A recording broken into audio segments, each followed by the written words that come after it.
नमस्कार दोस्तों, मैं हूं योगिता सिन्हा। आप सभी का स्वागत करती हूं अपने YouTube चैनल पे। और मैं एक सर्टिफाइड LIC एडवाइजर हूं और साथ में फाइनेंशियल प्लानर और रिटायरमेंट प्लानिंग एक्सपर्ट भी हूं। तो आज हम लोग बात करने वाले हैं रिटायरमेंट फंड हम लोग को कितनी ज़रूरत है। देखिए, जैसे CG गवर्नमेंट वालों को, गवर्नमेंट एम्प्लॉयज़ को रिटायरमेंट में के बाद पेंशन मिलना है, लेकिन क्या वो पेंशन उनके लिए पर्याप्त है, ये उनको एनालाइज करने की ज़रूरत है। अगर आपने कोई फंड ऐसा प्लान करके रखा है, कोई भी रिटायरमेंट प्लानिंग आपने करके रखी है, तो वो फंड आपके लिए जरूरी, मतलब जितना जरूरत है उतना है या नहीं है, वो एनालाइज करने का हम लोग आज कोशिश करेंगे। तो चलो आज हम लोग ये देखते हैं कि औसत जो मिडिल क्लास फैमिली होती है, ये ना गरीब फैमिली के लिए मैं बता रही हूँ, ना फिर रईसों के लिए बता रही हूँ, वो अपने अपने हिसाब से, फिर हम लोग उनके हिसाब से पर्सनलाइज उनका रिटायरमेंट प्लानिंग अलग से करेंगे। पर हम लोग एक औसत जो फैमिली होती है, औसत फैमिली, उसका सिर्फ खाने का खर्चा कितना होने वाला है रिटायरमेंट के बाद, उसको देखते हैं, सिर्फ खाने का। तो आइए हम लोग देखते हैं। तो देखिए, अगर एक औसत आदमी, एवरेज मिडिल क्लास आदमी ब्रेकफास्ट जो है वो करेगा कम से कम 50 रुपए का, तो ब्रेकफास्ट होगा उसका। लंच जो है वो 100 रुपए का होगा। डिनर जो है वो 100 रुपए का होगा। उसके बाद 2 टाइम वो चाय पिएगा ही पिएगा, तो 10-10 रुपए भी मान के चले तो 20 रुपए की वो चाय पिएगा। तो इस हिसाब से उसका एक आदमी का एक दिन का खर्च कितना आया, 270 रुपए। अब एक महीने का अगर हम लोग चलते हैं तो इस 270 एक दिन का, तो 30 दिन का हमारा आया 8,100 रुपए महीने का। अगर हम लोग साल का खर्चा देखें एक आदमी का, तो ये आया 8,100 गुणित 12, यानी कि 97,200 रुपए। अब यही खर्च हमने एक जन के लिए बताया है। अब क्या है कि ये 2 लोगों के लिए करना है, हस्बैंड वाइफ अगर 2 लोग हैं, तो 2 लोगों के लिए अगर हम लोग प्लान करते हैं तो 97,200 यानी इंटू 2, यानी कि 1,94,400 एक साल का 2 जन का खर्चा है। लेकिन हम लोग को रिटायरमेंट के बाद जनरली हम लोग 25-30 साल तो जिएंगे ही जिएंगे, और नहीं भी जिएंगे तो 25 साल के लिए तो व्यवस्था करके कम से कम रखेंगे ना। उधर जी गए तो अच्छी बात, नहीं जिए तो फिर फैमिली को मिल ही जाएगा। तो अपन 25 साल के लिए 2 लोगों का अगर हम लोग सिर्फ खाने का खर्चा देखें, तो 1,94,400 इंटू 25 अगर हम लोग करते हैं, तो ये हमारा आता है 48,60,000, यानी कि लगभग 50 लाख मान के चलिए आप। तो ये एक एवरेज मिडिल क्लास फैमिली को सिर्फ खाने का खर्चा, हस्बैंड और वाइफ का, सिर्फ रिटायरमेंट के बाद सिर्फ खाने के खर्च के लिए जो प्लान करना है, वो कम से कम 50 लाख रुपए का फंड उनके पास होना चाहिए। अगर नहीं तो वो लोग खाने तक के लिए सरवाइव नहीं कर सकते। देखिए, आप कपड़े पुराने पहन सकते हैं, आप पुराने घर में रह सकते हैं, रेंट पे रह सकते हैं, कहीं रह सकते हैं, लेकिन खाने का क्या करेंगे? बिना खाए तो नहीं रह सकते ना हम।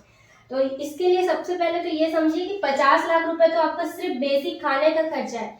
लेकिन एक एवरेज मिडिल क्लास फैमिली को सिर्फ खाने का खर्चा 2 लोगों का 25 साल की व्यवस्था करके चले तो 50 लाख रुपए आने वाला है। लेकिन लोग बुढ़ापे में, हम लोग खाने से ज्यादा ना दवाइयां खाते हैं, दवाइयां। तो दवाइयों का खर्च, मेडिकल बिल अलग से आने वाला है, जो कि इससे भी ज्यादा हो सकता है। तो और उसके अलावा आपका बिना मोबाइल के आजकल हम लोग रह नहीं सकते, बिना नेटफ्लिक्स, बिना अमेजन, ये सब चीजें जो भी है, यूट्यूब के बिना, सोशल मीडिया के बिना रह नहीं सकते, तो उसका एक अलग खर्चा है। इलेक्ट्रिसिटी अलग खर्चा है। ये चलो, ये सब चीजें हम लोग मान के भी चलते हैं, इलेक्ट्रिसिटी, पानी, ये सब चीजें हमारी फैमिली, हमारे बच्चे कर लेंगे। लेकिन आपके खाने की व्यवस्था तो आपको रखनी ही चाहिए ना। आपको क्या चाहिए? आपको, आप किसी पर डिपेंडेंट रहे, या तो आप वृद्धाश्रम का सहारा लेके रहे, सोशल सिक्योरिटी के भरोसे रहे, या तो बच्चों पर डिपेंडेंट रहे, या तो आप खुद इतना, मतलब अर्निंग रहे कि आप खुद कंट्रीब्यूट कर सकें, उन लोगों को कुछ हेल्प कर पाए जब उनको जरूरत हो। तो ये आपको डिसाइड करना है। आपको डिसाइड करना है कि आपके लिए कितना फंड जरूरी है। ये तो मैंने एक औसत मिडिल क्लास फैमिली के लिए बताया कि 50 लाख कम से कम उसका सिर्फ खाने का खर्च है। उसके अलावा उसको 20-30 लाख रुपए और फंड रखना चाहिए मेडिकल इमरजेंसीज के लिए, और अपने मेडिकल इंश्योरेंस को रिन्यू कराने के लिए, कंटिन्यू रिन्यू उनका होता रहे, उसके लिए भी उनको फंड रखने की जरूरत है। इतनी व्यवस्था तो आपको अपने रिटायरमेंट के लिए करके चलनी ही है। अगर आपने इतना भी नहीं किया तो आप मान के चलिए आप सही रिटायरमेंट प्लानिंग नहीं कर पा रहे हैं। तो अगर आप सही तरीके से अपनी आर्थिक स्थिति को देखते हुए, अपने रिटायरमेंट के टाइम पे क्या चाहिए आपको, उस चीज को देखते हुए अगर प्लान करना चाहते हैं, तो आप आज के आज ही रिटायरमेंट प्लानिंग करने में बिल्कुल देर मत कीजिए। क्योंकि हम लोग क्या है, 18 साल की एज, 20 साल की एज से कमाना शुरू करते हैं, 20-22-30 साल से। और उस एज में, मतलब 18-20 साल तक हम लोग क्या है, डिपेंडेंट रहते हैं, अपने पेरेंट्स के ऊपर रहते हैं, हम लोग कुछ नहीं काम करते। उसके बाद जब हम लोग कमाना शुरू करते हैं, मान के चलते हैं अपन 30 साल से कमाना शुरू करते हैं, तो 30 से 60 तक, यानी कि 30 साल का जो टाइम है, उसी टाइम पे हम लोग को पूरी जिम्मेदारियां उठानी पड़ती है, अपने घर का, परिवार का, बच्चों का, सबका जिम्मेदारियों के साथ अपने रिटायरमेंट को प्लान करना बहुत जरूरी है। क्योंकि अगर आप बहुत हायर एज में सोचेंगे ना हम लोग प्लान करें रिटायरमेंट को, तो बहुत देर हो चुकी होगी, बहुत ज्यादा अमाउंट आपको उसके लिए बचाना पड़ेगा।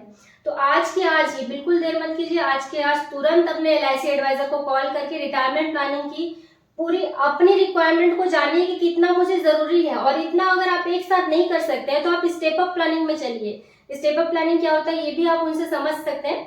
स्टेप अप प्लानिंग मतलब धीरे धीरे करके, जैसे इस साल आपने कुछ अमाउंट तक का 10 लाख तक की व्यवस्था के लिए फंड करना शुरू किया, फिर कुछ टाइम के बाद आपका जब इंक्रीमेंट हुआ, इनकम बढ़ी, तो आप फिर से उसके लिए कुछ अमाउंट बढ़ा के प्लान करेंगे, फिर उसके बाद कुछ और टाइम के बाद फिर कुछ और बढ़ाकर प्लान करेंगे। ऐसा करके स्टेप बाय स्टेप आप रिटायरमेंट प्लानिंग कर सकते हैं।